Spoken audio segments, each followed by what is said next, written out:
പോകുന്നത് ഒരു Pareto principle എന്നുള്ളൊരു തിയറിയാണ്. ഈ തിയറി നമ്മുടെ ലാംഗ്വേജുമായിട്ട് എങ്ങനെ കണക്ട് ചെയ്യാമെന്ന് ഞാൻ പറയുന്നത്, നിങ്ങൾ വെറും 20% എഫേർട്ട് ഇടുകയാണെങ്കിൽ നിങ്ങൾക്ക് 100% റിസൾട്ട്, 80% റിസൾട്ട് നിങ്ങൾക്ക് ഉണ്ടാവുന്നുള്ളതിൻ്റെ ഒരു ചെറിയൊരു എക്സാമ്പിൾ പെട്ടെന്ന് പറയുകയാണ്.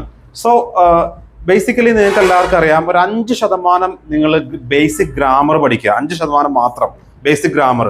വാസ്, വെയർ, ആം, ഈസ്, ഇതൊക്കെ എന്താണെന്ന് നിങ്ങൾക്ക് അറിയാം. പ്രസന്റ്, പാസ്റ്റ്, ആ റേഞ്ചിൽ കുറച്ച് ബേസിക് ഗ്രാമർ നിങ്ങൾ പഠിക്കുന്നു. പിന്നെ 5% എന്ന് പറയുന്നത് നിങ്ങളുടെ വൊക്കാബുലറിയാണ്. നമ്മൾക്ക് കിട്ടുന്ന എല്ലാ വാക്കുകളും, നമുക്കറിയുന്ന എല്ലാ വാക്കുകളും, discipline, okay, attention, all these are vocabularies, right? അങ്ങനെ പിന്നീട് നമ്മൾ എന്താ വെച്ചാൽ communication means what? Practice, speak whatever you know, അത് സംസാരിക്കുക, അതാണ് communication. And the last 5% is mental strength.